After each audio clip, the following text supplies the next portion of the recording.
Ikat kada kayo amin, kadagiti naganak, manursod ito yung mga eskwelahan, kadagiti opisyales tayo, ti barangay, ken ti PTA.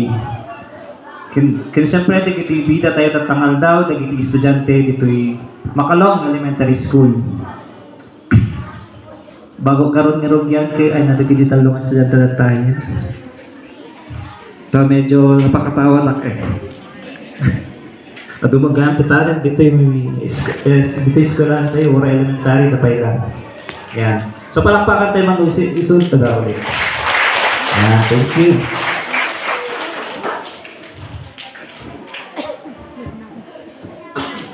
Yan, so excuse me.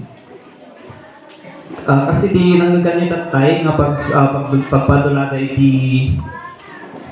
tibiyag short nga pagpadula tayo tibiyag ko bale extend ko lang basita na nitatang ko gamit may salang manalo kaya niinang ko nga kadwak itatatta ni Madam Beneling kung dali ka man mana so kung makita ka yan iso natin tagibalay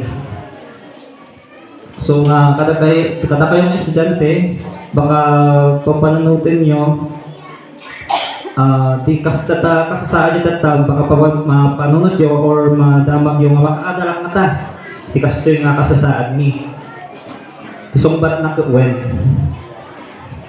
di ko nga nasusuwan nga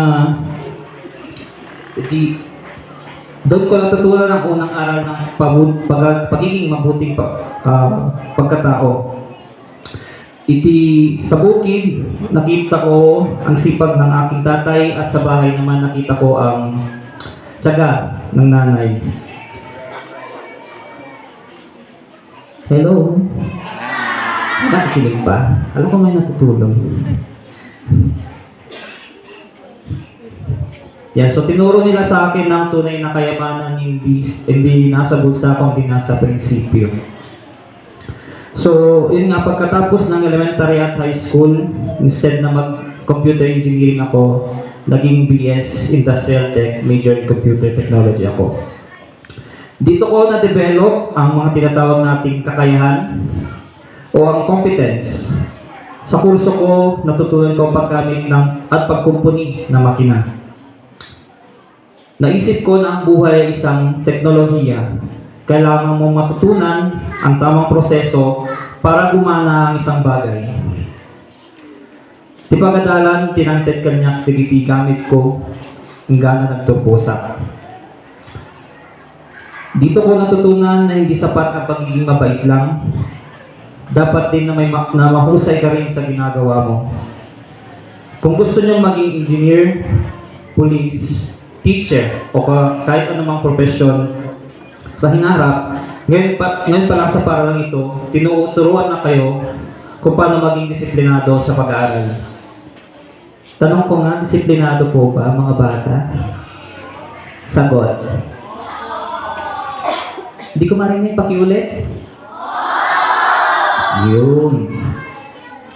So, bago pa yung ituloy ating istorya, mabaling nga daw ating natumakdat na estudyante.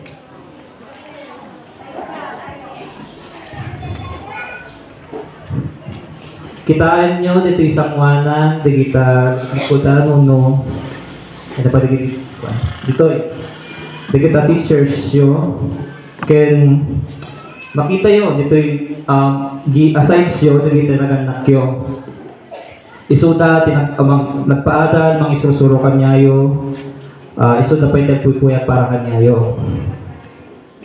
Tatagaron ang bilang 1 to 3 kaya ipigsayo nga ibaga nga salamat ko kanyada higa na maganda kayo di sumaro mga barangay joke lang baka natin sa daon so bilang titalo ibagay salamat po ha ano opo magbibilang muna ako ha 1, 2, 3 yun. So, palakpakan po natin sila. Yan. Maraming salamat. Ako po na kayo. Yan, thank you. So, yan. Iyan ang unang hakbang sa pagiging isang leader na may mabuting pagkatao. Ang marunong lumingon sa pinanggalingan at magpasalamat sa mga taong tumutulong sa inyo. Ang tema natin ay tungkol sa pagiging handang mamuno. Marahil iniisip nyo, bata pa ako, paano ako magiging isang leader? Ang pagiging leader ay hindi kailangan nasa posisyon. Ako bilang isang empleyado, hindi lang talino ang kailangan. Ang kailangan ay integridad at malasakit. Kung magiging leader man kayo sa balang araw, huwag ninyong kalilimutan. Ang talino na walang puso ay walang silbi. Ang puso na walang talino ay kulang, kaya dapat laging magkasama ang dalawa.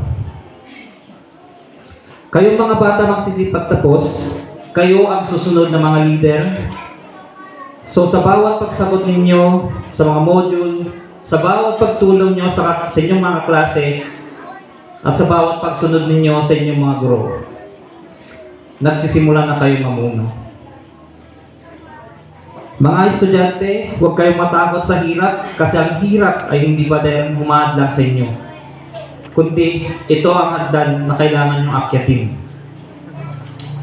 Han kayo mabuti nga mga rapi tinakkel, uray mo na rin katibiyag, basta dati panagtalakyo iti ako Diyos tayo ng arswa, ken narikit kayo nga gagal, marami Diyo amin. Huwag niyong kalilimutan ang inyong pinanggalingan sa inyong pag-akyat sa sunod na baitang. Dalhin ninyo ang aral mula sa inyong mga magulang at ang mga dunong o knowledge mula sa paralan ito. Isang malaking karangalan ang makita kayong handang humarap sa bukas.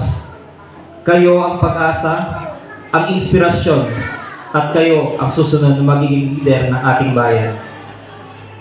Nang may kakayahan at mabuting pagkatao. Congratulations again sa lahat ng mga estudyante ng Makalong Elementary School. Diyos tiyag minakanyayo kaya mabuhay kayong lahat.